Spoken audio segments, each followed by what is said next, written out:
Pang-10 sa ating listahan na yung Slutwalk Global Movement.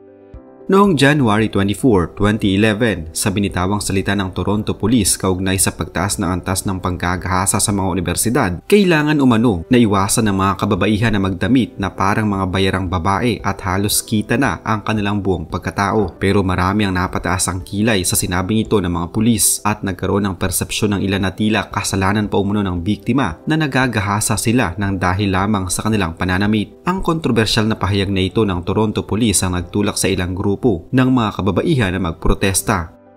Nagsagawa ng isang malawakang protesta ang mga kababaihan kung saan nakasuot sila ng damit na tila mga nagtatrabaho sa mga umiilaw na lugar at nakasuot na mga tila nagbibigay ng aliw. Nagsimula lamang ito noon sa Toronto, subalit ginaya din ito ng ilang mga bansa sa buong mundo. Pang-9 sa ating listahan ay ang protesta na nakahubad. Ang PETA o People for the